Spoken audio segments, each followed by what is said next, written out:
We're just going to kick off with Phil Collins, Times leader writer and ex. I kind of describe you, Phil, as Tony Blair speechwriter, but that's probably not. That's kind of right, isn't it? Yes. Okay. And all-round good egg and interesting person, who is going to. Is going to. Well, I've given him the title of Prospects for Radical Welfare Reform. And I'm hoping that he won't say there are none ever.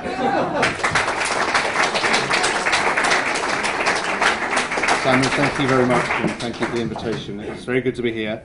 It's very good as the chair of the trustees of Demos, which is another hat I wear, to welcome another organisation to the block.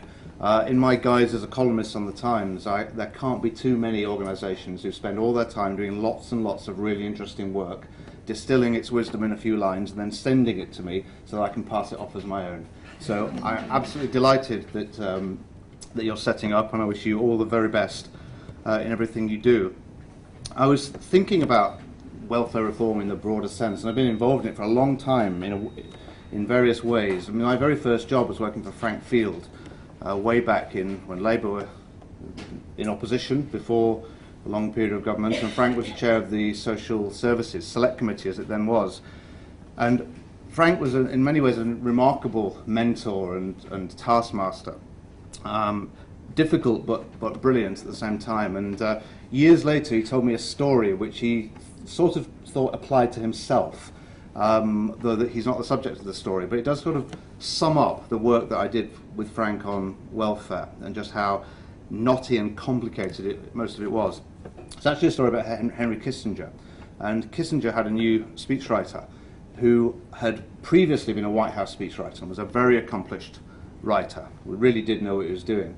And yet it was still quite nerve-wracking to write for Kissinger, who was a very, very famous man at the time and a notorious character. And this guy wrote the first speech for Kissinger and was told, bring it to my hotel room at 9 o'clock. So he did, dutifully. He wrote it very well, put a lot of work in, took it to the hotel room, knocked on the door. Kissinger opened the door, said yes, gave him the speech. He said, come back in 2 hours. So the guy went away and sat and took a nervous couple of hours, and then went back and knocked on the door, and Kissinger threw it at him. He said, is that the best you can do? So the guy said, I'm really sorry, I'll go away and make it better. So he went away and he worked really hard on it all the next morning, and he tightened it and he made it perfect. He brought it back to Kissinger, the same routine. Kissinger said, come back in 2 hours.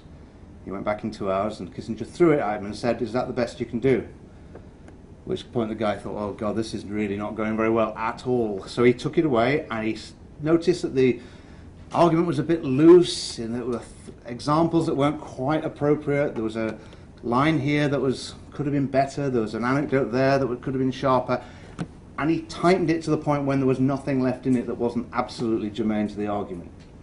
And he took it back to Kissinger. Exactly the same thing again. Kissinger said, come back in 2 hours.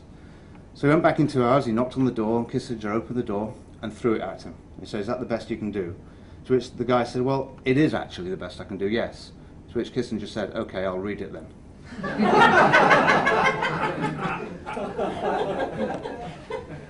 Now that's sort of what it was like working for Frank, because he was an incredibly hard taskmaster. He wanted everything perfectly done, and the incredible labyrinthine world of welfare policy left me completely and utterly bemused. And it was only when I got some principles on it later that I began to understand what had happened. And many years later, I recalled a meeting we had, and I didn't have this insight at the time. It was just a bunch of people in a room. But years later, I began to see this meeting as a metaphor for the various ideas you might have about welfare policy. I was sat in there, it was me, the callow young researcher, with Frank, whose ideas were all very keen on Charles Murray and the dependency ideas. You also had a very earnest young Scottish researcher who was working at the time for Gordon Brown, who was very, very keen on work. And everything he said went back to work, and his idea that welfare actually had to be about work and self-help. There was another, even more earnest young researcher who was working at the time for Harriet Harman, who every single time anybody spoke talked about inequality. He was interested in the pattern that people made, not so much in what they did with their own lives, but the distributive effect and what it meant when you put it all together, the gap between the rich and the poor. There was a slightly less earnest researcher with long sideburns who was constantly worried on behalf of his boss, Tony Blair, about expenditure. He shared Frank's views about dependency, but he was worried about the rising welfare bill, the rising welfare rolls. He was very influenced by Clinton's reforms and constantly talking about places I'd never heard of, like Wisconsin. And then in the corner was a nerdy little man from the Institute for Fiscal Studies who was taking notes and kept saying things like the Gini coefficient, which I didn't understand either. Now, they all had their different lines on it, and those people in that room were Douglas Alexander, Ed Miliband, James Pinnell, and Steve Webb of the IFS, who've all had their spell in welfare policy in one form or other. And even within that small group, there were really different notions about what welfare policy was for, what we should be doing, who we were trying to help, and whether we could help them. I think that's the crucial thing when you come to trying to influence this terrain through think tanks and through organisations like this. Is the important thing is to have an idea, is to have a proposition that you've got. And some think tanks just have a name which describes what they do. It's an institute that does policy research, public policy research. Or demos, mine, which has a very vague and broad name, Greek word meaning people. But actually, the Centre for Welfare Reform, although it's not contained in its title, I think through the work that Simon's done and the others that you're going to hear from have done, and do is the operative word, have a set of ideas which I think give you a starting point to work your way through the labyrinth. And those ideas essentially are about power, and about people, and about control, and about action. And it's, I often say of people on the left that they claim to be optimistic about human nature in general, but they're very pessimistic about human nature in particular. So they're optimistic in the abstract, but as soon as they meet anybody, they actually think that the state will be better off doing it rather than yielding the power to the individual concerned. And I see this organisation having basically exactly the opposite impulse. A presumption that, in fact, people, if given the opportunity to take hold of their own lives, will have the capacity to do so. And where they can't, and there will be occasions where they can't, that our task is to help them, is to provide what is needed to fill in those gaps, and then, when they are in a position to take up the reins themselves, to allow them to do so.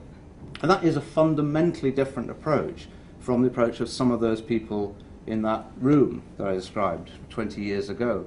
These are really quite different chasms of political philosophy, even though they work within the same political party. And the idea of capacity of people, of their capabilities, of the power people have, of their independence, these are ideas which over time I came to realise that was the camp I was in. And these are the ideas I think that animate the Centre for Welfare Reform.